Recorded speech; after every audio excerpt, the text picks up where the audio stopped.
So nice to be here for the second part of our talk on Zen's American Western ancestors. And last time we spoke much about some of the early women that were very pivotal in bringing Zen to the West, as well as some of the beats, very colorful stuff, right?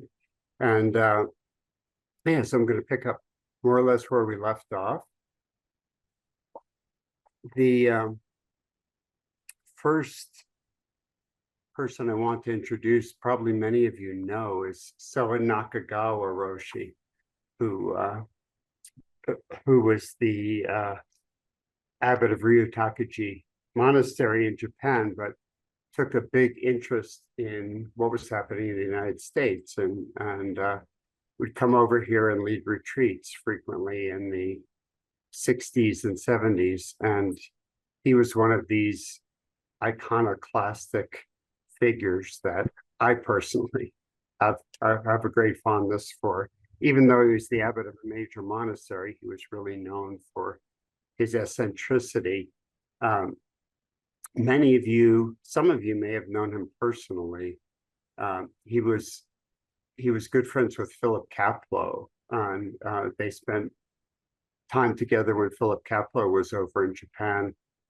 John Daido Loori, one of my major teachers, practiced with him first.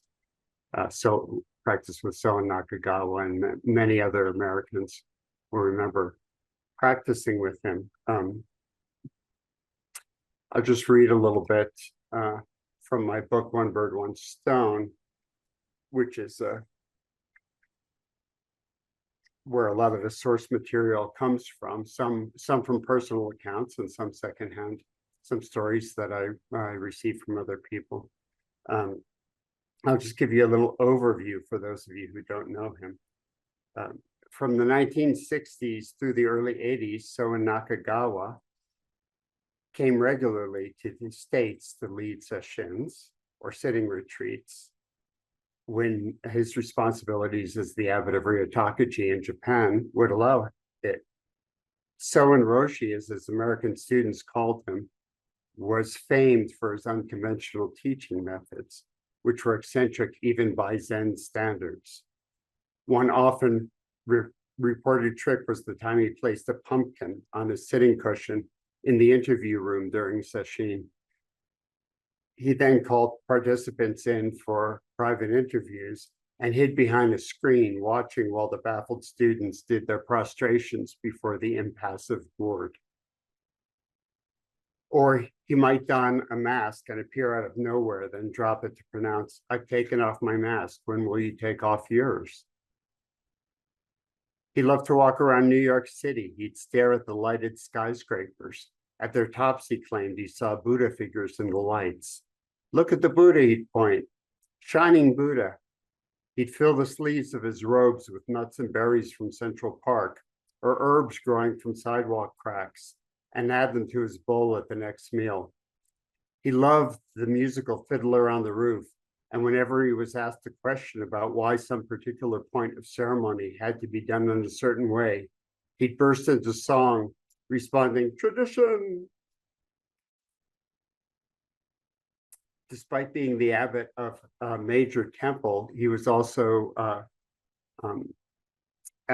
tea master. He was uneasy with traditional forms, so he always carried his tea. What do you call them? The tea, I guess, the tea bowls and the other accoutrements for tea ceremony with him, and he claimed once on a visit to Israel, he'd floated unsinkable on the surface of the salt-saturated Dead Sea, serving tea to a group of friends. Once he was the founder of Daibosatsu Monastery, as many of you know, and Edo Shimano Roshi was left in charge of it, and sadly, there were a number of scandals involving Edo Roshi. He's basically a sexual predator. So it's very unfortunate how Sowen's legacy played out, although now the successors, American successors, have taken over that lineage in the monastery and kind of restored order and restored ethical behavior. But he once invited the teachers from a prominent New York tea school, meaning the Japanese tea ceremony school, to join him for tea at the Zendo. It was a great honor, considering he's the tea master and abbot of an important Japanese temple. Sowen proceeded to conduct a traditional ceremony, flawless in every detail but one. With characteristic humor, what he whisked into their bowls was not green tea, but instant coffee. This is a story I got of an encounter with him from Harvey and Patricia Konigsberg, who lived in an apartment in New York. And this is an account of a visit. They were, of course, then practitioners and martial art practitioners. This is an account of a visit that Soen Roshi paid them to their home. One Sunday morning, Soen Nakagawa, together with the shakuhachi flute master Wadazumi Doso and Wadazumi Doso's wife. Unfortunately, I was never able to find Wadazumi Doso's wife's name, so she appears only as Doso's wife. I apologize. They were invited to visit the New York City home of painters Harvey Konigsberg and his wife Patricia. The visit came at a time when Harvey and Patricia were going through a particularly difficult period in their lives. On entering their loft in Little Italy, Soen paused before a painting Harvey had done of Bill Walling, who was one of the founders of the Bioenergetics Institute and who'd been an important teacher to both of the Konigsbergs. Looking at the painting, Soen Roshi said, "There's something incomplete about this." As it turned out, Walling had recently died, and the Konigsbergs had felt dissatisfied with the memorial service, and they lacked a sense of closure. On hearing the story, Soen Roshi improvised a memorial service on the spot, an event the couple found extremely moving. Afterward, to shift the mood, Soen Roshi began randomly opening closets. Inside, he found a variety of martial arts attire and other articles of clothing. "Ah!" exclaimed Soen, "wonderful costumes." He began pulling out items and handing them to the other guests, and within a short time had created an impromptu costume party. Then, to the amazement of his hosts, he proceeded to rearrange their living room furniture. Later, there was a performance by Wadazumi Doso's wife, a dance master. Wadazumi Doso's wife, a dance master, to the accompaniment of pounded pots and pans, which were arranged by Soen. Then Wadazumi Doso announced that since the Konigsbergs seemed to have a lot of pets around, he was going to perform a special song for beasts. No sooner had he begun to play on a penny whistle, since he did not have his shakuhachi flute with him, then the three cats and dogs began to filter into the room.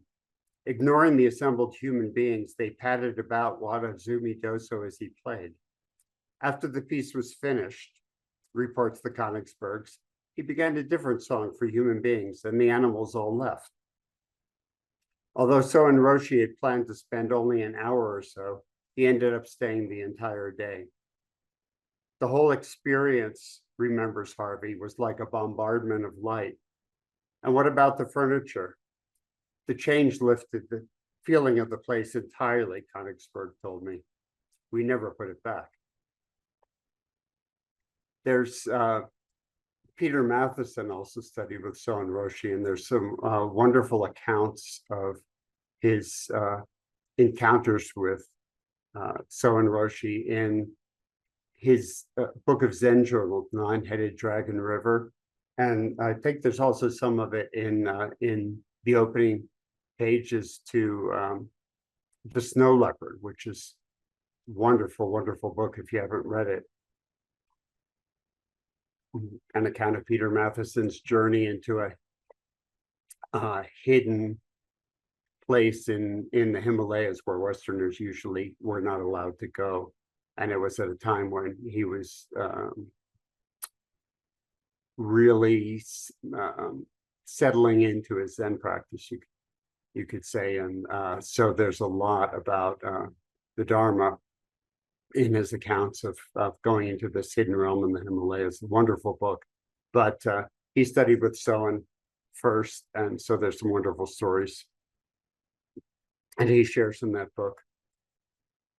So for those who don't know, my book, One Bird, One Stone, I traveled around the country and I spoke to somewhere in the neighborhood of 100 senior Zen students and teachers, and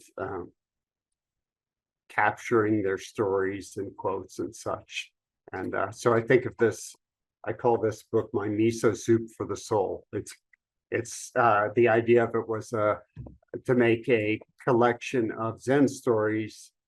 Many of you may know the Paul Reps and Nyogen Sensaki book, Zen Flesh, Zen Bones.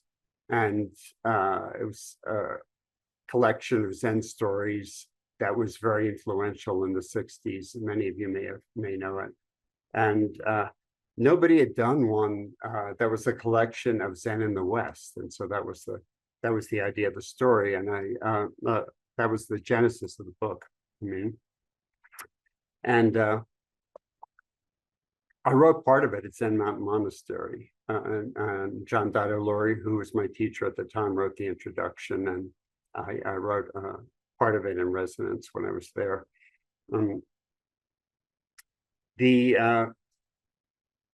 So I have a few stories about encounters with some of the teachers who I interviewed for the book or tried to. This is an account of one of my favorite, at least two of my favorite stories are encounters with the teachers where they refused to be interviewed. And so this is one of them with Philip Whalen.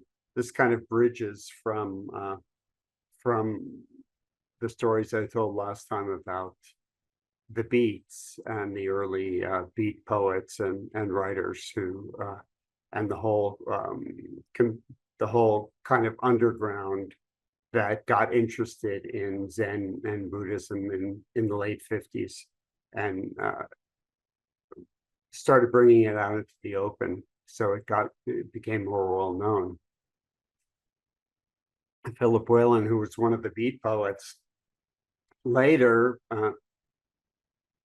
became a teacher in his own right. He later practiced for many years at San Francisco Zen Center and eventually was named a teacher. So at this point, when I went to try and track him down, I was in California and I was in the Bay Area, and Philip Whalen had settled as the abbot at the Hartford Street Zen Center in the Castro District in San Francisco, which is it's a major center of the gay community in San Francisco. And many of you may know of Isan Dorsey, who was the founder of that center, who was a Zen teacher who had at one point been a drag queen and got into Zen practice and eventually became a teacher and founded this center. And then when the AIDS epidemic hit in the 80s, Isan Dorsey and some friends of mine, Steve Allen, who's a Zen teacher now, has a Dragon Mountain Temple in Crestone. Those of you who were here last time may recall the story I told about the encounter with Huitsu Suzuki Roshi's son. And that was at Dragon Mountain Zen Temple in Crestone, Steve Allen's place. And Isan, Steve Allen, and Steve's wife, Angelique, all started the first Zen, the first hospice for AIDS patients anywhere in the early 80s at the Zen Center without having any idea what they were doing. They just there were all these people who were dying and couldn't get treatments, and they just opened the doors and invited them in. So uh, so after Isan Dorsey eventually got AIDS himself and died of it, and then Philip Whalen has been a successor since. So I happen to be in the area in time for the ceremony that was meant to commemorate the 10th anniversary of Isan Dorsey's death. And I'd been trying to get hold of Philip Whalen to see if he'd do an interview. And I couldn't get hold of him. He wouldn't return my calls. But the ceremony was open at the Zen Center. And so I decided I'd just show up and see, can I get to talk to Philip Whalen, see if he'll talk to me. So this is an encounter. This is an account of that encounter. So on the afternoon of the service, this is the ceremony for Isan Dorsey, I drove over the Golden Gate Bridge into the city from the apartment where I was staying in Mill Valley. I was running late and barreled down Divisadero Street in my rented Geo Metro into the crowded Castro district to find on that busy Saturday afternoon, not a single parking space left within a 10-block radius of the Zen Center, not even an illegal place to park. I cruised helplessly past the Hartford Street Zendo, watching through the front window as visitors milled about. Inside, the 3 o'clock starting hour for the ceremony approached, then passed. At last, I managed to squeeze my Geo into a spot that miraculously opened in front of a Chinese laundry. I couldn't help but wonder if that was karma. And I sprinted up the tiny block-long distance to Hartford Street to the center. I found the front room was now empty and the door was locked. I could hear drums and bells coming from somewhere, perhaps the basement Zendo or the back garden, inaccessible behind the row houses. In San Francisco area, all the houses join one to the next, so there's no way to get to the backyard except through the front door, which was locked. After jiggling the knob a few times in the hope that it might change its mind, and eyeing the doorbell, which, considering the ceremony had already begun, I didn't feel bold enough to ring, I gave up. I was halfway down the front walk when something made me turn back. Mounting the front steps again, I put my face to the glass of the door at exactly the right moment to glimpse a procession of dark-robed figures descending the stairs, carrying bells and drums and incense burners. The leader, a man wielding a ceremonial fly whisk, who had uncharacteristically for a Zen priest, a beard and long brown hair spilling past his shoulders, paused before the door just long enough to open it for me. "You're just in time," he announced, and in a perfect moment of Zen spontaneity, he plucked a vase of flowers from the mantelpiece and handed it to me. With that, I suddenly became a member of the procession, which wound its way through the front part of the house, into the kitchen, down the back stairs, into the garden, which was filled with visitors who had come to honor the memory of Isan Dorsey. The priest with the fly whisk I would later discover was Steve Allen, Isan Dorsey's only Dharma heir. Remarkably, I would also find out that he and his wife Angelique were living in northern New Mexico, no more than a half-hour's drive from my home. So many Dharma stories had synchronicities like that. They're still very good friends of mine. That's how I became, I'm on the board of the Dragon Mountain Temple in Crestone. That's how I was able to meet with Hoitsu Suzuki Roshi's son, and many, many things from this apparently chance encounter where I just turned back after giving up and Steve opened the door and put me in the procession. Many, many things have come about because of that.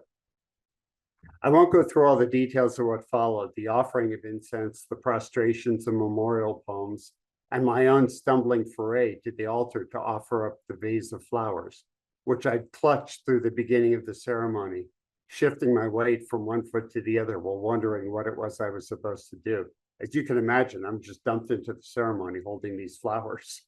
And I just had to figure out, okay, I guess I'd go up and put them on the altar at some point and, you know how Zen is, when in doubt, bow. So, make some bows.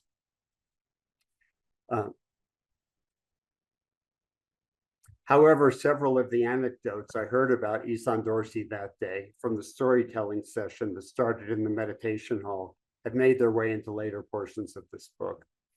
At the reception that followed, I finally got the chance to talk to Philip Whalen, who I'd noticed earlier as an elderly priest with a shaved head. He was clearly having trouble with his vision and was being assisted by an attendant. Mr. Whalen, I said, pulling up a chair alongside his, as his eyes turned in a rather heart-wrenching attempt to focus on me. I'm the writer who called you last week, wondering if I might interview you for the book I'm researching. Ah, yes, said Whalen. I haven't called you back. He sighed an old man's raspy sigh. I've done so many interviews, he said, reaching moodily for a stuffed mushroom hors d'oeuvre. I find them terribly irritating.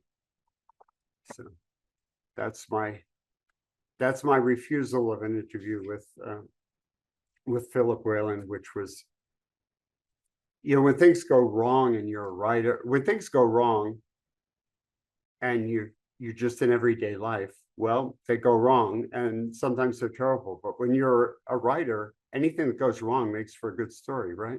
So, so I was always glad when eccentric, unusual things happened, sometimes leading to a rejection of the interview. I've got one I want to share in a little bit with, had to do with Kobun Chino Roshi, who had a center here in Taos, where I live, who after a very long encounter told me he wouldn't do an interview. I'll share that in a little bit. But there's so much that I could share. I'm just at this point, once we've gotten past the early history, just a matter of picking out what are some of the best stories. Some of you may be familiar with this book, The Bones of the Master, by George Crane. It's an account. It's a wonderful, wonderful book. I can't recommend it enough. I met with George Crane and interviewed him, and I'm about to share some stories about his teacher, Sung Sai, who this book is about George going back with Sung Sai to Mongolia, through China to Mongolia, to try to uncover the bones of his master. Sung Sai had fled in the 1950s from China during one of the periods of repression. And he was the only monk who survived from his monastery, which was destroyed. And he somehow made it to America. I'll tell you a little of the story. But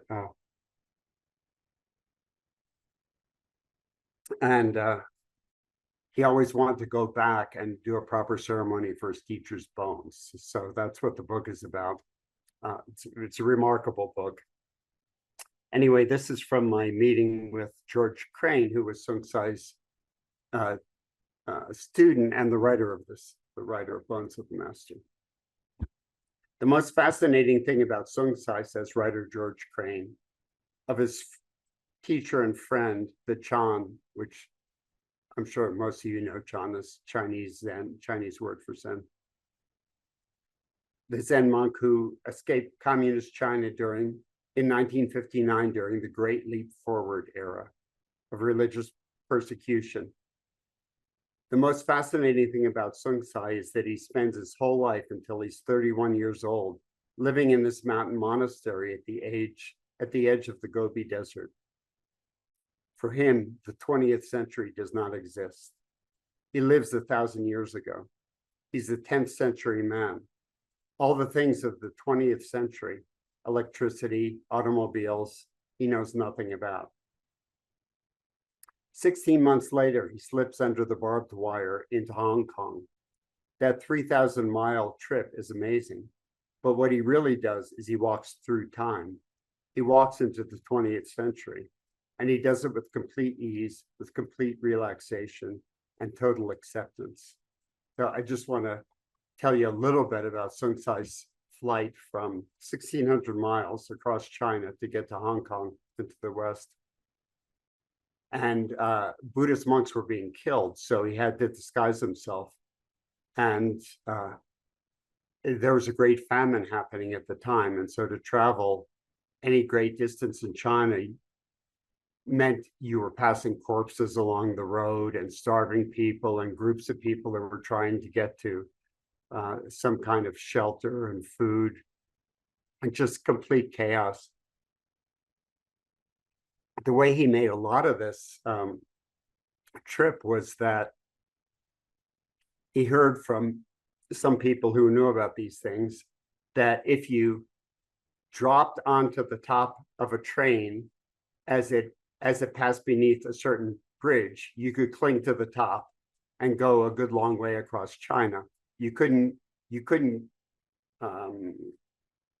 jump on the train illegally in a station because they had guards and whatnot, but you could drop from the bridge on top of it.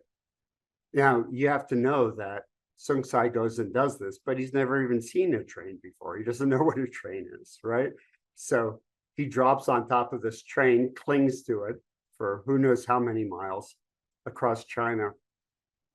And not only that, but there are all these other people who are clinging to the top of the train in the same way, trying to get to Hong Kong or elsewhere, one way or another, trying to escape. And apparently the train would, I'm summarizing a story from the book Bones of the Master of how he got across China.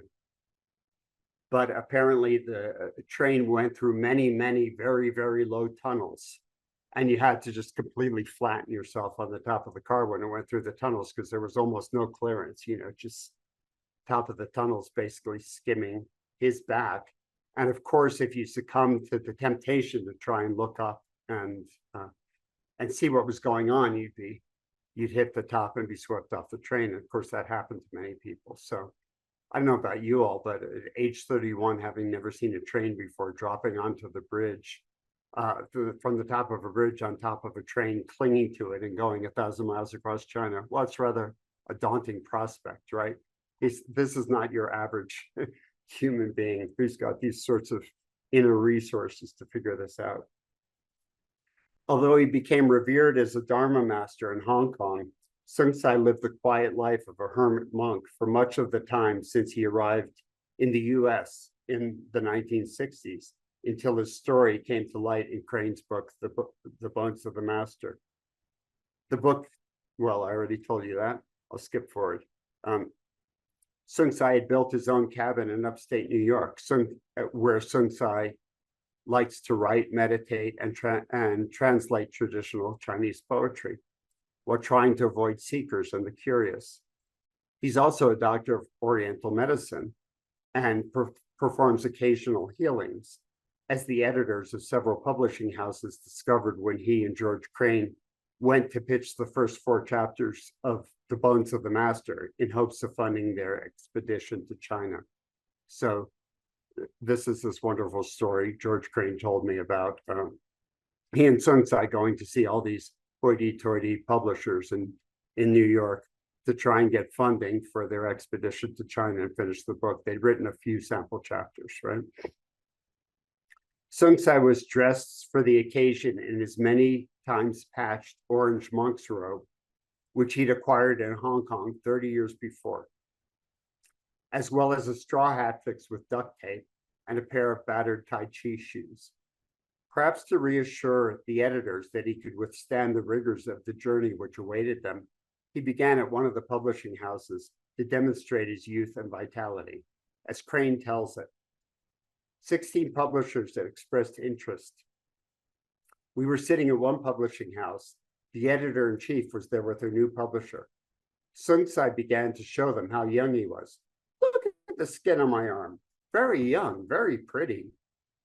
Then he said to the editor, touch. So she touched his arm. Then he touched her skin, took her arm and felt her pulse, as Oriental doctors do, right? You need my help, he announced. You are very weak. Although the editor didn't take Sung Sai up on his offer of a acupuncture treatment, she later made an offer on the book. In a later meeting, Sung Sai was talking about his old teacher when he burst into tears in the conference room. The whole room got silent, says George Crane. He sat there and cried and cried. Nobody said anything. We were around this table with the publicist, the publisher, the editor-in-chief. He cried for what seemed like a half hour. Probably it was just a few minutes, but it seemed like forever because the room was absolutely silent. Then all at once, Sung Sai stopped crying and broke into laughter, saying, "Oh, my teacher would laugh at me." In another meeting, Sung Sai took another editor's pulse, woman editor's pulse, and after reading the pulse said, "Oh, you're on your bleeding time now, but you soon be over. Don't worry, a day or two, you'll be done." That's Sung Sai, says George Crane. You never know what he's going to do. There's no filter. There's never anything going on below the surface. What you see is what you get. This is it. This is who I am. All of the publishers ended up making offers on the book. It's I love these stories of the spontaneity of. I shared one last time about D.T. Suzuki, and then the earlier one I shared about Soen Nakagawa, and this one. These longtime practitioners are clearly have no concern whatsoever about what people are thinking of them. They're not operating from trying to impress. They're not operating from their egos, right? They're just doing what is natural and what's called for in the moment very spontaneously. Like many of us, I'm sure some of these stories of ancient Zen masters were part of what drew me to the practice in the first place. It's like, what's going on with these people? They're not like the people I grew up around, not like the adults I grew up around in America, in suburban America. There's something else going on here. I need to find out what this is. That's what it was like for me.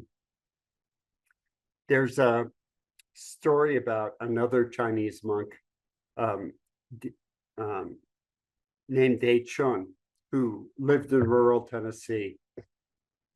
I spoke to one of his students, and who was collecting stories to do a book on him. I don't know if the book ever came to pass, but anyway, similar stories to Sung Sai's. He somehow got out of China during one of the eras of repression, and he lands in this small town in rural Tennessee. You can imagine there he is in his orange robe, just like Sung Sai was, and here in the Bible Belt, right, surrounded by Southern Baptists, and somebody gives him a cabin and he's living there. So this is a little story about Dei Chun. I guess what happened is there was a nearby university and somebody donated him a cabin and he started a sitting group at the university, but he was living in this little town, which was all rural Tennesseans. So when Dei Chun first came to Tennessee, there was a huge dead oak in the yard beside his cabin. One day, one of his neighbors happened by and said, "You'd better cut that thing down, or one of these days it's going to fall on your roof." "Oh, thank you," said Dei Chun. The next time he went into town, he bought a hatchet at a thrift store. I picture him buying one of these like Boy Scout hatchets. If you were ever in the Boy Scouts or ever saw that, this like a little thing that fits on your belt. So he buys this little hatchet at the thrift store, and he promptly sets to work on the tree's enormous trunk, chopping away for some time every morning, showing no signs of discouragement at the minimal progress he's making. Neighbors, seeing him working day after day, showed up with chainsaws and power saws, offering to cut it down for him. "Oh, thank you, no," says Dei Chun. "I will do this my way." This goes on for months, with such regularity that if his neighbors didn't hear the steady chop, chop, chop of Dei Chun on his tree on any given morning, they'd come over to make sure he was all right. It became a phenomenon, a cause for conversation. And before too long, this strange old Chinese fellow who'd moved in from out of nowhere had become a member of the neighborhood. On the day the tree finally fell, with a crash that shook all the houses in the street, one of Dei Chun's new friends asked him, "So what will you do now?" "Make firewood," answered Dei Chun, lifting his hatchet and going to work again. He later said this was the way he taught the meditation. You chop away a little bit every day, and one day an enormous tree falls.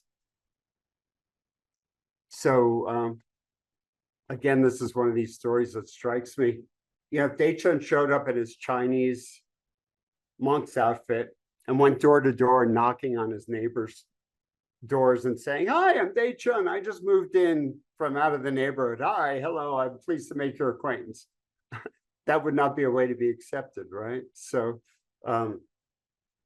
you know, the circumstances allows him to become accepted in this unusual way. But just like in some of the other stories, what he risks is being thought a fool, right? I'm sure they thought he was a fool.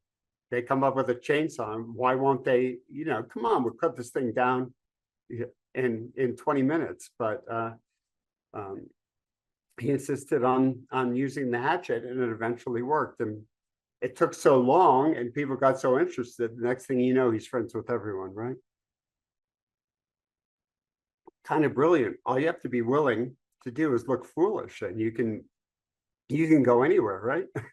Publishing houses, story about DT Suzuki. The part one of this presentation was recorded. So if you go to the Peacemaker site, you can hear that story in the part one recording.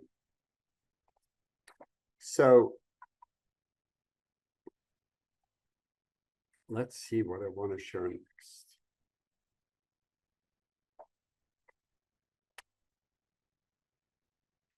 Before we get too far along,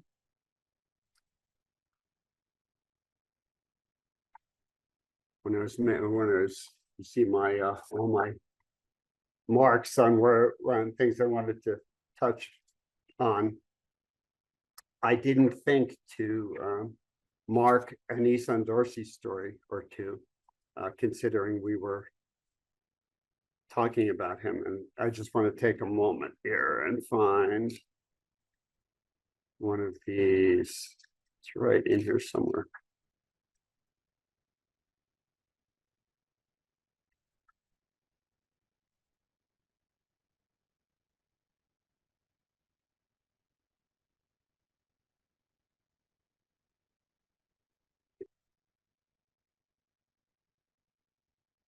Here we go.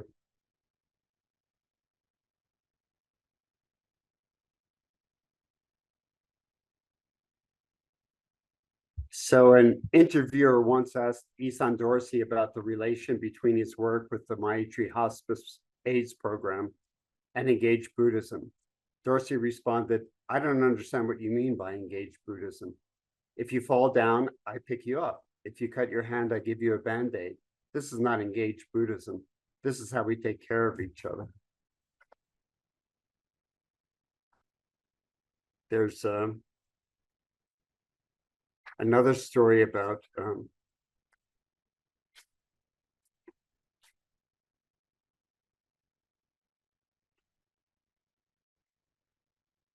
a teacher, Richard Baker, going to visit Isan Dorsey when he was dying.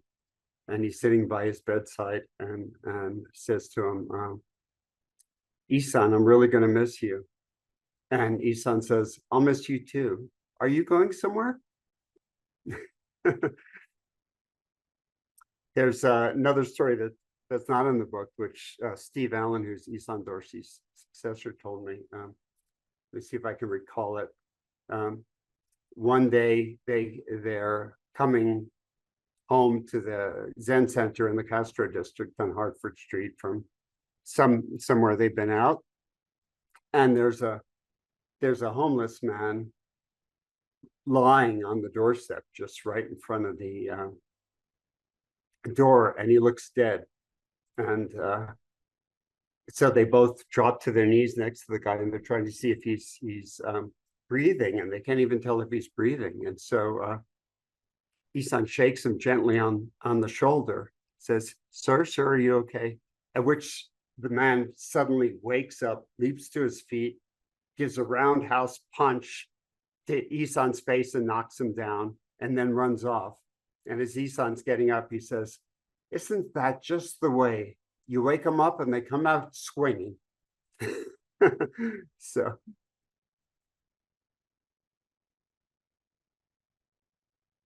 It makes me wonder what some of his students, how they came out swinging when he helped them wake up.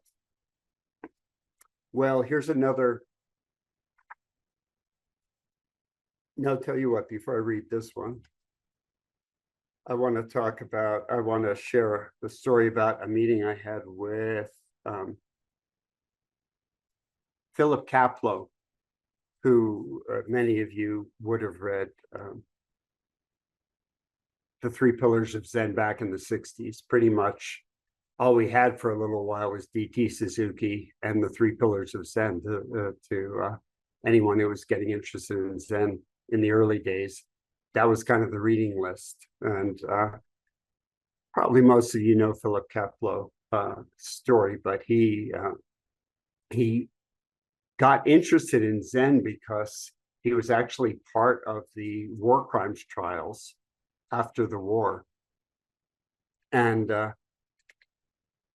he was first part of the trials at Nuremberg in Germany.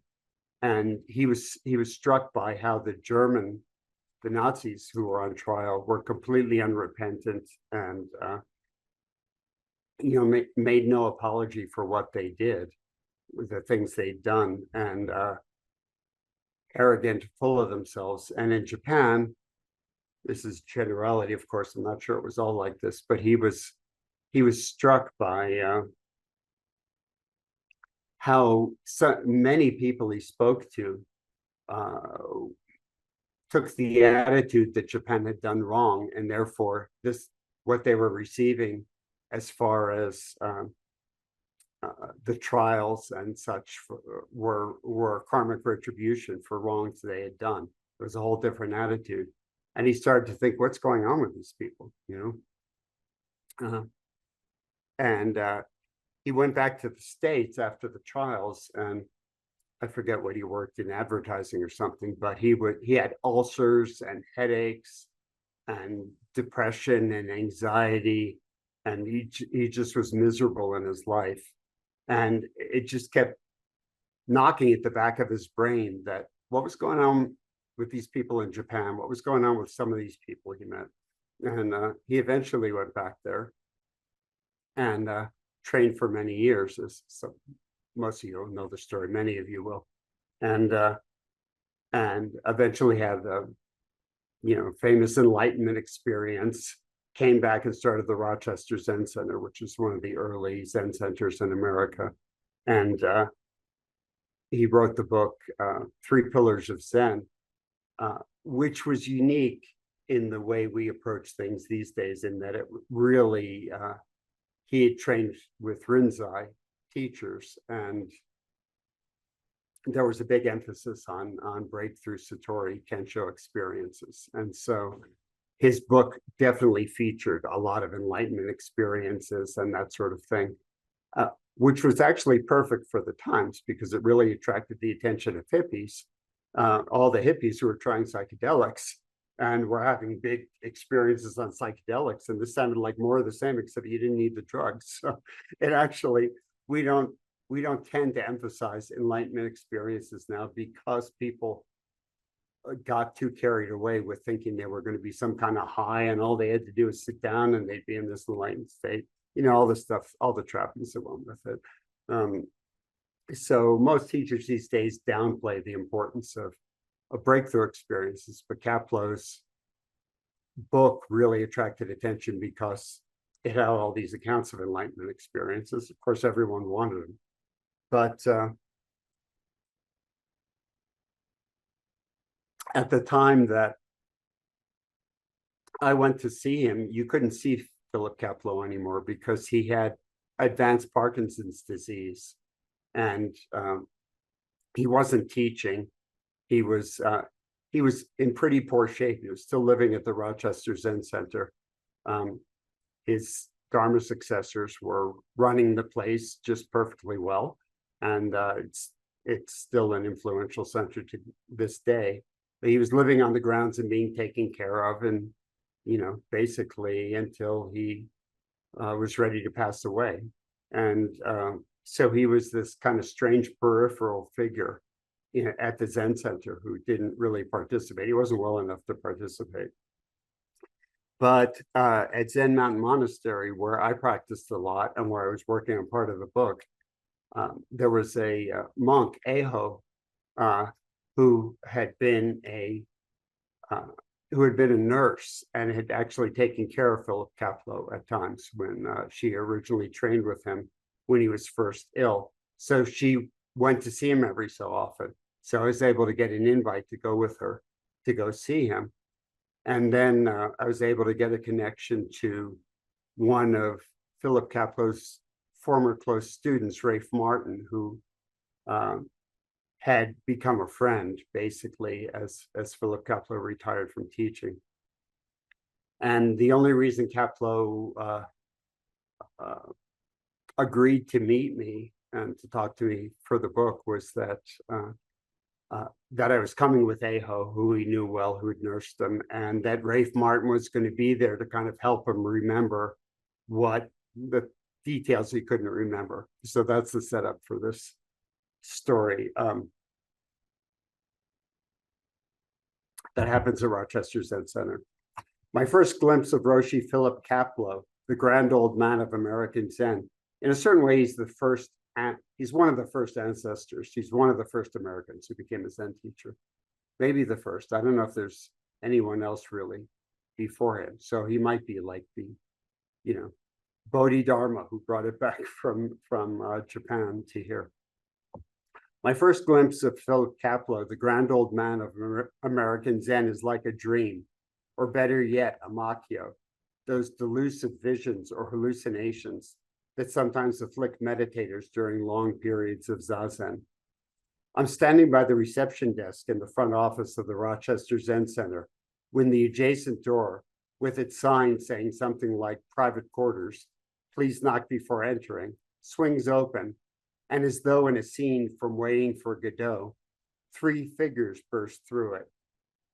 Leading the way is Roshi's attendant, a tall, dark-haired youth.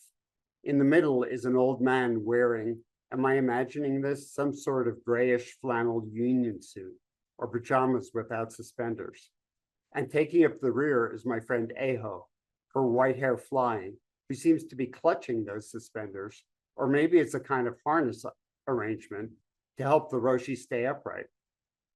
Lurching determinedly forward, his head lowered as though to batter away obstructions, the Roshi barrels toward where? Where's he going? The shower?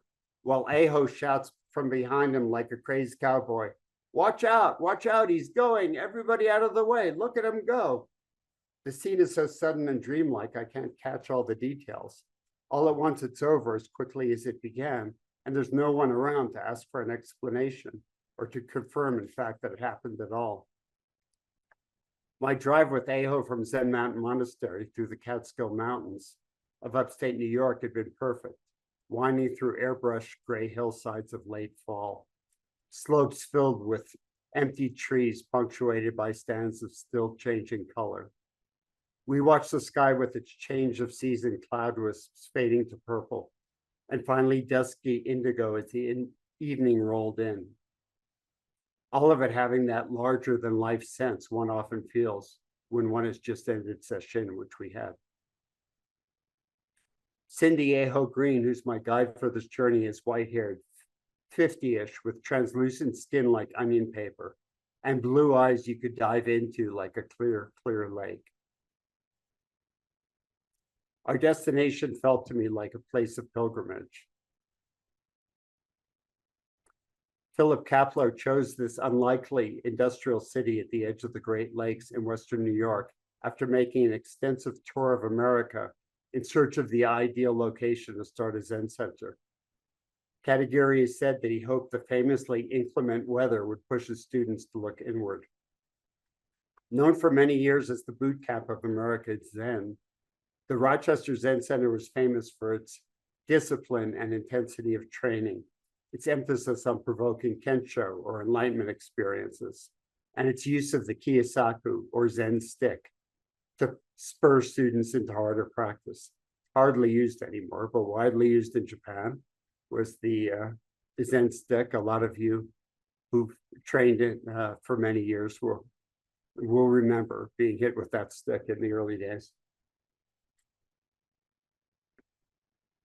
We'd arrived too late after our 5.5 hour drive to visit Roshi Kapleau last night, or to get much sense of the place. Now in daylight, I can see how lovely the center is, made up of several adjacent Natural Historic Register houses on a secluded residential street. Late October leaves drop in reds and browns along the brick paths, wooden walkways, and immaculate gardens of the interior courtyard, at the center of which sits a large stone Buddha with no face, just a perfectly blank, beginner's mind expanse of emptiness. This statue explains one of the students working around the place was meant to represent the Zen of America, whose features have yet to develop. After zazen and breakfast, I helped 2 young residents with bits and pieces of work, putting away picnic tables for the winter, stacking them one atop another in the narrow alcove between 2 walls. Our labor is relaxed and unhurried. Let's see. Then we're off to the workshop. I'd already noticed the immaculate woodwork everywhere about the place, each railing, each of the altars, the tables, floors, all demonstrating close and careful attention to detail. The crew leader, an earnest, capable fellow in his 20s, who I'll call Evan, hands out tools for our next round of work. He gives a new arrival, wild-haired Mike, a leaf vacuum, whose nozzle keeps falling off.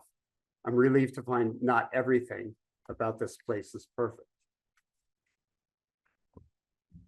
Later, Evan takes Mike and me up to the Buddha Hall, dominated by several life-size bronze bodhisattva figures that appear to be ancient and Chinese. It's said that Roshi Kapleau found them being used as ornaments in a bar in Mexico and persuaded the owner to part with them. As we stand there, I mentioned to Evan and Mike how moving it is for me to be at the Rochester Zen Center, like arriving at the most important destination in a long, long pilgrimage. Why, asks Mike innocently. And I reply, well, this is where it all really started, isn't it? Here in the San Francisco Zen Center. And I suddenly realized, seeing his young, wide-open gaze, that he doesn't fully understand the significance of this place, that Roshi Kapleau perhaps is just the distant figure he's glimpsed from time to time, being pushed around in his wheelchair or helped down the stairs by his attendant. And he's never truly grasped the importance of what this old man has done. When I later tell Daido Roshi about the encounter, there were tears in his eyes at our discussion about how important Philip Kapleau was to the establishment of Zen in America. Already the wheel's turning. These young people don't know anything about that. My students now have been teaching meditation for 20 years at University of New Mexico in Taos. They just take for granted that we have all this stuff: Zen, yoga, Tai Chi. My parents didn't have all this. When my dad in the late 1950s went into his own personal freak out about not being able to deal with having children, he didn't have any resources beyond the Catholic Church or psychoanalysis, and I sometimes imagine he must have been much like me. He ended up abandoning our family, but he must have been much like me, but with no resources. I think I'd be at minimum terribly neurotic if I'd never found these practices. And the young people just don't realize. They take for granted, yeah, this stuff's here. But I remember even in the late 60s and 70s, it wasn't that easy to find that active meditation center and teachers. Now it's time to meet the Roshi. He receives us in his quarters, feet propped on the pop-up footing of a reclining chair. He's dressed more conventionally today, in khaki trousers and greenish canvas sneakers. Real sneakers, the kind my grandpa used to wear with thick white rubber soles. Although these still bear, incongruously, the curved white Nike teardrop. Said all about the place are Buddha and Bodhisattva figures in calligraphy. I'd heard that Roshi had an extensive collection from many years of travel. Still, I can't help but wonder if any of these teachers ever get tired of Asian imagery, and whether American Roshis in centuries to come might substitute a more Western form of decoration. Maybe commemorative dishes with the faces of ancestors on them instead. What would Americans do for our version of these things? I know Roshi's Parkinson's disease is advanced, but I'm surprised to find, as I lean across to attach a lapel mic to his shirt, that my hands are more unsteady than his. My voice is not so strong, he says simply, in a hoarse whisper that later, when I listen to the tape, reminds me of Marlon Brando's in The Godfather. As I'm stringing the wire from his lapel, he says, I saw you this morning through my window. You were working with a wheelbarrow. He chuckles and I nod, not knowing how to respond. Aho and Rafe Martin are two of Roshi's close old students, but I can't help but wonder exactly what it is I am doing in their company. It feels so painfully intimate sitting in this room with the three of them, like being with someone who's dying.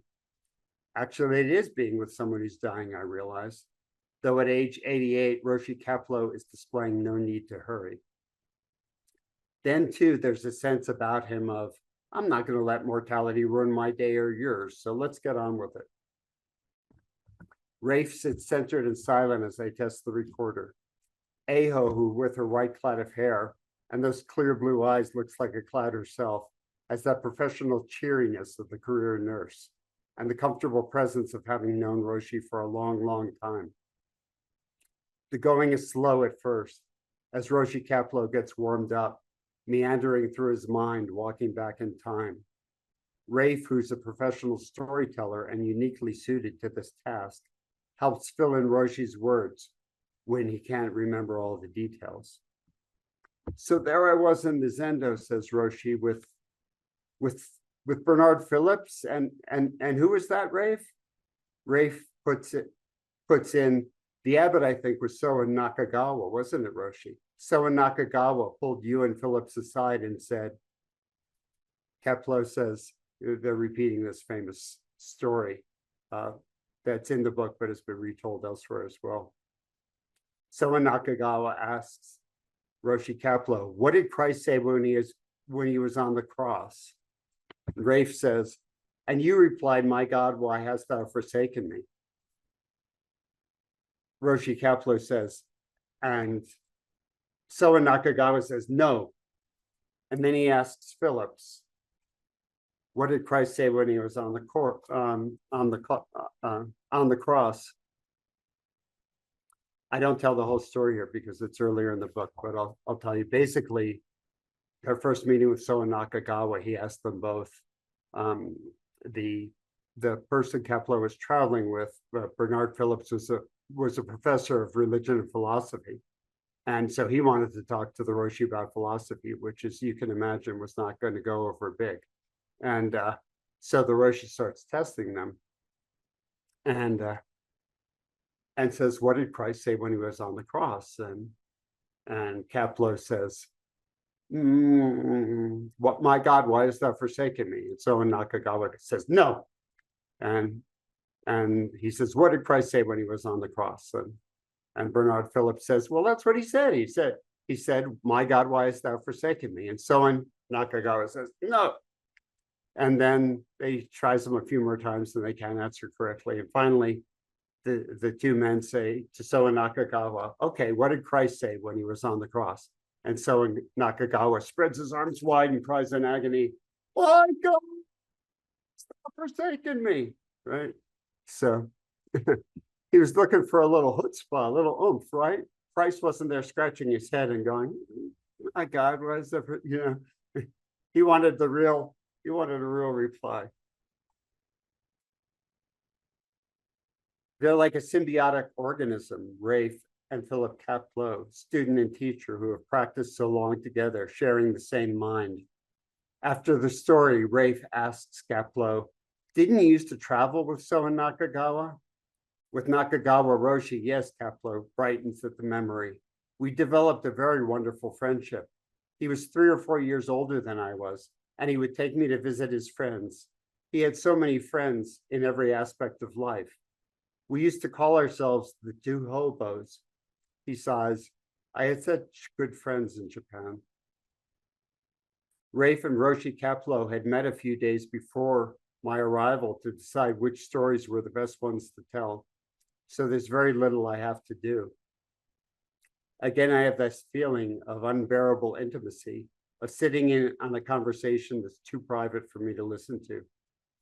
Now Rafe prompts, wasn't there a story to your meeting with Harada Roshi? Harada Roshi was Yasutani Roshi's teacher, Yasutani Roshi was Kapleau's teacher, but also one of Maezumi Roshi's teachers. And so we're kind of cousins in the Maezumi lineage, the White Plum lineage, comes down from Yasutani. Wasn't there a story about your meeting with Harada Roshi when you first came to Japan? Yes, I came for session with Bernard Phillips again, nods Roshi Kapleau with his hoarse whisper. We were going to be introduced to Harada Roshi, so we had to go into the village unexpectedly to buy him a present. All we could find was the cheapest candy you could get anywhere. It's a Japanese custom that you never open a present in front of a person. There's very good reason for it, which is someone who can't afford good enough presents might be embarrassed. But this time, Harada Roshi opened it. It was awful. I remember him taking a piece out to taste it. It was the worst imaginable candy, the cheapest you could get. You know the Zen saying, you have to eat it? Rafe nods. He saw right through you. Yeah, Kapleau pauses as though reliving the scene.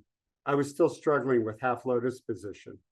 Harada Roshi was almost 90, but he could bend down and touch his feet, do all kinds of postures I wouldn't dream of doing. He'd do these exercises every day with his attendant. I think he died at the age of 92. As our agreed upon hour winds on, the figures parade before us. Soen Nakagawa, Harada Roshi, Yasutani Roshi, alive again, talking, walking, teaching. For a moment, I'm overwhelmed at the privilege of simply being present. For a moment, again, I feel unworthy. Finally, forgetting myself, I'm swept into simply listening. All at once, it becomes clear what it is I'm doing here. Despite his condition, despite his age, this man still wishes to speak a word of Zen as long as he has a bit of breath left to speak it. When I tell my own teacher, Daido Roshi, about it later, it brings tears to his eyes. But now it's afternoon and Roshi Kapleau is growing tired, his voice failing at the beginnings and ends of his sentences, like the faraway fall off at the end of Zen chants. And through the window, it's Rochester, its tree-lined streets, leaves falling everywhere in a catastrophe of yellows and reds. Roshi, too, seems a falling leaf, suspended in mid-drop, turning in the Dharma air, going up in fire, in red and yellow patches like we all are, suspended to rest for a moment in his lazy boy armchair in his front room, with Kuan Yin in her alcove above his head, his voice whispering like wind in the branches, falling, failing, until it becomes nothing but sound itself, till the branches have rubbed out its meaning. I feel very fortunate to have encountered some of these people while they were still with us. I want to leave a little time for us at the end to be able to have some conversation and ask some questions. So now, unsurprisingly, I need to make a choice about what to include. Maybe we even have to do a part 3 because there's still more. I tell you what I want to do is I want to share this meeting I had with Sasaki Roshi, which isn't in the book. This is a meeting I did with Joshu Sasaki Roshi, who many of you will recognize the name. He is the founder of Mount Baldy Zen Center in California and the Cimarron Zen Center in Los Angeles. And he had the rare distinction of having a sex scandal at the age of 106. Now, you almost have to admire that. I'm just kidding. But very unconventional teacher,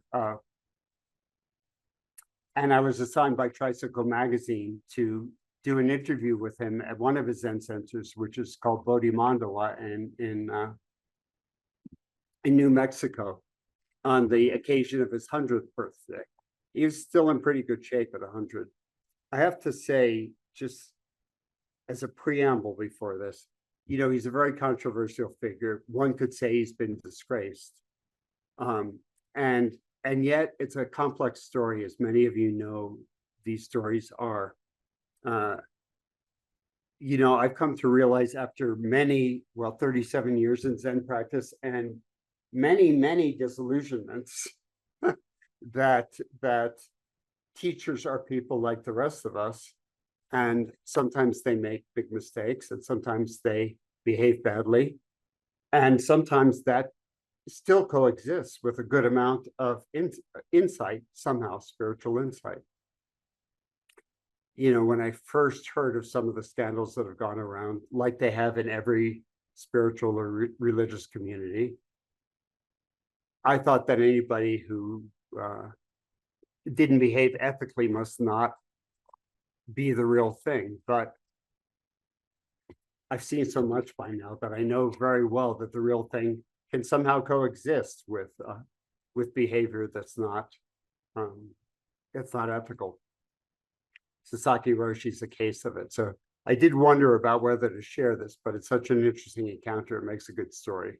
I thought I would share it. Just a few things. Sasaki Roshi came over here in the early 60s. He was 55. And he was married. His wife was with him. He had some affairs with some of his students. And many people stayed with him through the whole thing and knew what was going on, but still felt he was he had something very gifted as a teacher.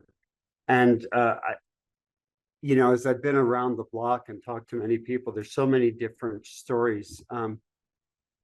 So some people have told me, and similar to stories with Chogyam Trungpa, who many of you know, also had would come on to women, had multiple affairs. I know accounts in both cases of women where the teacher came on to them and they said, "That's not what I'm here for. I'm here for the Dharma." And the teacher backed off, and that was that. And in some of those cases, for instance, Chogyam Trungpa, who was famous for his misbehavior, Tibetan teacher, you know, nonetheless, there are people who defend him to this day. I went to the Naropa Institute many years later and heard many stories like that. Of course, Sasaki Roshi is known because Leonard Cohen was a monk at Sasaki Roshi's place for a number of years when kind of the wall of his fame hit him and he couldn't handle it. And so he's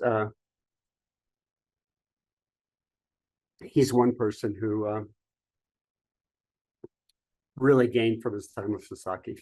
Anyway, probably enough said about that. Well, no, maybe a little bit more. His defenders sometimes say that the things Sasaki would do were ego tests. You know, would somebody stand up to him? You know, I don't know. I'm sure that some of that is, you know, apologetics, right? It's not so. Some of it may be true. I've heard a really touching story from a friend of mine who was a longtime Zen practitioner, started at Rochester Zen Center. And she was a very fragile person. She'd been really abused in her childhood. And she went to a retreat at Bodhi Mandala here in New Mexico with Sasaki Roshi when he was younger. And I guess he could see there was something fragile about her. And in their first meeting face to face, he calls those meetings Sanzen, and he would do them 4 times a day. In our White Plum lineage, we call it Dokusan, but it's the same thing, face-to-face meeting with the teacher privately in a room, right? And And Sasaki Roshi would do these without a translator, so it's just him and the student. And she came in very nervous for a first interview with Sasaki Roshi. And after a few minutes talking, he said, "Come here." And she inched a little closer, and he said, "No, come here." And she inched a little bit closer, and he said, "No, come closer, come closer." He kept coaxing her closer. Finally, he reached over and took her in his arms and hauled her into his lap, and started cradling her like a baby and singing to her lullabies. And she said she just cried and cried. It was the most healing thing she'd ever experienced. Now, I'm a teacher myself now. I don't think let's just say any of us who are teachers, don't try this in your own home. It probably, in your own Zen, that probably won't go over well. But kind of an amazing story. She later heard about all these stories, and at first wondered, what's this Roshi doing? She did wonder at the time whether he was coming on to her, but that's not what was happening. So anyway, you can imagine these teachers coming over from Japan in the 60s and 70s from a very repressed culture. Honestly, we have to be honest about it. The emotionally repressed culture. Men and women didn't even practice together. And I've talked to my teachers, like my current teacher, Jerry Shishin Wick, who was at Zen Center of Los Angeles in the early days, and John Daidalori was my teacher. They say, well, you should have seen what the scene was like. It's basically a hippie commune crossed with a Zen center, and it's the middle of the sexual revolution. And these guys who'd never even practiced with women in the same place are having to face women who are at the height of their sexual powers and explorations. And let's just say it was very hard for these guys to know how to deal with this, which again, I don't wish to apologize for cases in which abuse was done, but just to say it's a complex situation. So, in summation of his training with Joshu Sasaki Roshi, songwriter Leonard Cohen recently said, he became someone who really cared about, or I should say deeply didn't care about, who I was. Therefore, who I was began to wither. And the less I was of who I was, the better I felt.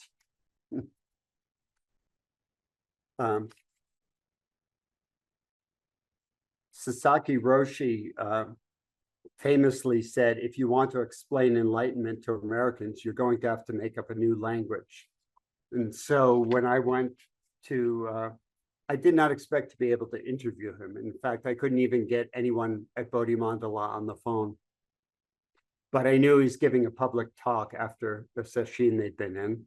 And so I just thought I'd go to the public talk, hear Sasaki Roshi's talk to some of his students, write the article for Tricycle. He's 100 years old. This is before all the sex scandal stuff had come out. So at 100 years old, he was still, his reputation was still good.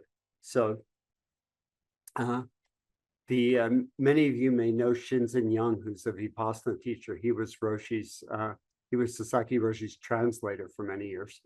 And he helped me understand some of Sasaki Roshi's terminology in this new language he invented for Americans to understand Zen. Let's see. And also, Sasaki Roshi was not somebody who was just messing around. At age 100, he was still leading 20 to 30 week-long sessions a year, 20 to 30 sessions a year. Obviously, very, very committed to the Dharma as well. So,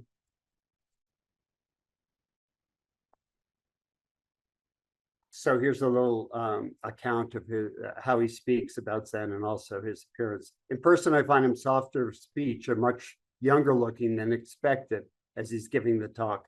Although it's clear when he walks into the room, assisted by his students, that he's an elderly man. There's little sign of this once he sits in his chair before the class. His voice is filled with authority, and his face could easily be that of a man in his 60s. He begins, when past, present, and future disappear, you have perfect time. He also speaks of true love as a synonym for the absolute. Perfect time and true love and zero are all Sasaki Roshi's ways of speaking about the absolute. His metaphors can be startling. Most people think parents come before the child, but in Buddhism, this is not true. Both parent and child arise at once. Terms applied to the relative realm of reality include plus, minus, subject, man, woman. The ego is called the I am. And for the absolute, or other words for unity, he freely uses God, perfect time, true love, or zero. So listening to Sasaki Roshi give a talk is you kind of need a translator even from the English to get what he's talking about. I sat through the talk, and I had arranged to talk to one of the translators there who was present. His name was Giko Rubin. And I was going to interview some of his students. I was unable to get a confirmed interview with Sasaki Roshi and didn't expect it. So I'm just beginning to speak with Giko Rubin, Roshi's translator. When Seiju, who directs the Bodhi Mandala, came up, and in a firm voice, she says, Roshi wants to see both of you right now. So we all repair to Roshi's room. We all bow as we enter. Sasaki Roshi is sitting at the end in an armchair in a white kimono. He again seems larger than life, larger than anyone else in the room, as he did while delivering his lecture. Though when he stands, his students tower over him. He must be a little more than 5 feet tall. I thank Roshi for asking to see me and bow. As I walk in, he knows I'm writing for Tricycle, so he's got a copy of Tricycle magazine in his hands. He's reading it upside down. How zenny is that? You gotta love it. I come in and he's holding Tricycle magazine upside down. And I have to just, proceed as a lot of these teachers would test me, to make sure I was a real Zen student before they talked to me. And so this is pretty much what I got. A young woman brings in tea, crackers, and nuts, which no one touches. I don't know the protocol. I don't know if anyone is waiting for Roshi first, or as a guest, if I'm supposed to be first. Everybody kneels and stays the position. The air of reverence in the room is palpable, and I find it a little hard to know how to proceed. I'm still clutching my notebook awkwardly in my lap. I've not expected to see the Roshi at all, and I still feel like I haven't found my footing, especially since I'm not sure how much English he understands. His talks are always translated, but in the Doksan room in Sanzen, he doesn't use a translator. I explained that I'm doing an article for Tricycle magazine for his 100th birthday. Roshi begins by saying something in Japanese, and Giko translates. Buddhist magazine. Holding the tricycle. Maybe not so good. Everybody laughs. Then he says, but still, as he's leafing through it, maybe if you make money doing Buddhist magazine, maybe that is good. Everyone laughs again. So I try and begin a dialogue. So I start by saying, I'm afraid I don't make much money from this business, Roshi. Everybody laughs. I begin in a journalistic manner. Roshi, I say, you once said you would not die until Zen was born in America. You're 100 years old now. Has this happened? Meaning, has Zen been born in America? He begins speaking to me directly, looks me in the eye and says, I'm 100 years old. My ears can no longer hear stupid questions. So I have to keep going, right? So I say, well, what do you think of Zen in America? Roshi says, nobody in America cares about Zen. So I kind of have to suck it up, right? And say, Roshi, I'm only a poor practitioner, but I care very much about Zen in America. And he says, you care about Zen in America? Who's your teacher? At that time, it was Maizumi Roshi. I say, oh, actually at that time it was Daido, I think, Daido Luri. But I say, I started with Maizumi Roshi. And he goes, Maizumi Roshi, terrible teacher. So again, I'm kind of in an impasse. And so I double back to something from his talk and I say, Roshi, what did you mean by true love when you spoke of true love? And Roshi says, if you want to understand true love, you must be true love. If there's no true love, the result is trouble. But no one in America really wants to understand true love. I lean forward. To my surprise, it's not difficult to look into the Roshi's eyes, although they seem bottomless. I want to understand true love, Roshi, I say. Ah, true love. At this, he extends his hand. Deeply moved, I take his hand in mine. He smiles and laughs, locking his eyes to mine. The result of everything is true love. True love includes everything. What more is there to say? Good magazine, he finally says, handing the tricycle back to me. Good journalist, though I'm not quite sure how he came to this judgment. So I'd hope to share something about my meeting with Bernie Glassman, who of course founded this organization that's hosting this, but I want to save some time to talk. I will say that I knew Bernie, we'll save that for part 3 maybe, but I knew Bernie pretty well. He was on the board at Naropa Institute when I was getting my master's degree there. And in fact, he taught a little seminar for maybe 5 Zen students. Everyone else there was into Tibetan Buddhism. And he did a modified version of the 5 aggregates or 5 skandhas from the traditional Buddhist Abhidharma teachings, Buddhist psychology, which if you've ever looked into the original, it's pretty hard to penetrate and put into use.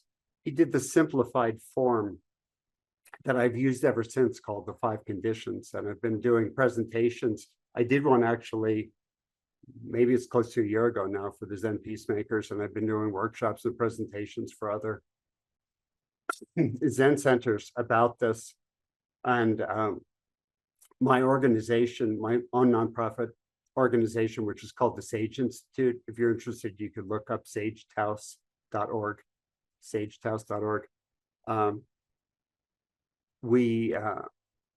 We do every so often a seminar on this version of the 5 aggregates, which I call the 5 conditions. It's in this version, it's friendlier, but it's just so useful as an adjunct to Zen practice in clarifying how we take our direct experience of reality and turn it into all our mental fabrications and stories and ideas, and then we believe our ideas, and then we confuse them with reality. You all know how it goes, but it's a formulation that really is helpful in clarifying that. And we do 5 and 6 week seminars through Sage Institute on this subject, where we get to go away and work on the 5 steps of how we turn reality into a mess. And anyway, if anyone's interested, you could check that out. The funny thing about Bernie is he made this up. He presented it to like 5 of us at Naropa, and then he went on to other things and never presented it again. So I seem to be the only one holding the bag of this thing Roshi created. I've talked to his wife about it. She said he never spoke about it again. She's never heard him talk about it. So we also do our entry to the current mindfulness boom, trying to give it a little depth, is we do a meditation leader training program for well-practiced people who want to learn to share basic meditation techniques with others. So I'm kind of an innovator, which as a teacher, which is maybe why these eccentrics appeal to me. But we'll have to save the Bernie story maybe for next time, but we'll do a part 3 maybe. But I just want to have a few minutes to have a little chat, answer any questions, hear any comments.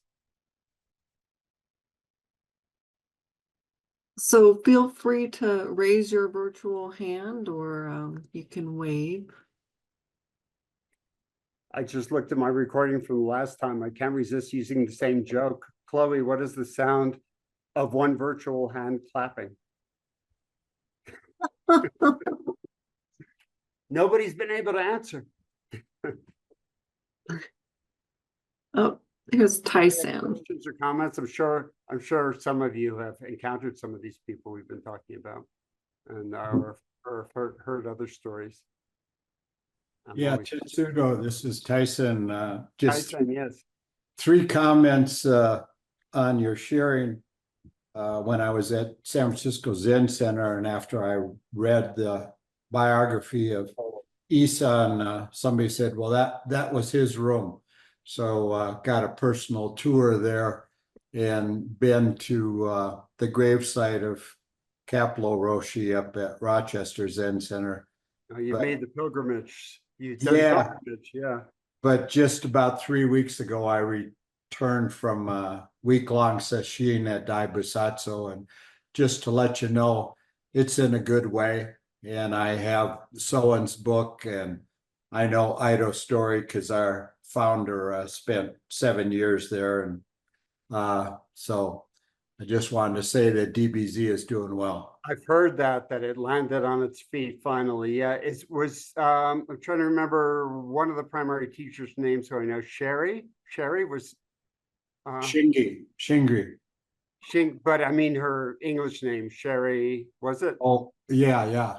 It escapes me right now, but she just wrote a summary of a lot of her teachings that's available, and Qigong is the abbot at DBZ. Yeah. I've gotten to know some of the successors there, and yeah, I understand they walk this perilous balance between basically firing Edo Roshi as the head of Daibusatsu while still becoming his successors and carrying on the teachings from Soen. Kind of amazing line to be able to walk. But yeah. Yeah, and our founding abbot, Jimpo, was there about 7 years with him, and he was vice abbot. So, a lot of his reflections on that, although he passed away 2 years ago, but certainly knew him personally. But tremendous facility and worth visiting. Thank you so much. Soen Nakagawa, everybody admires him so much as the absolute real thing when it comes to Zen enlightened masters, and I'm so glad his legacy has been restored and it goes on. Yeah, it warms my heart. Thank you, Tyson. Yeah, and we had a great historical presentation about the evolution in the last century. So yeah, it's alive and well. Thanks. Excellent. Well, we're officially out of time, but I'm happy to hang out for a little bit longer if anyone just wants to chat. We probably should close the official part of our meeting, but I'm happy to just hang out and talk to people a little bit. Thank you so much. Thank you. Yeah, thank you so much, Tetsudo Sensei. And yes, let's have a part 3 soon. And thank you everyone for joining us.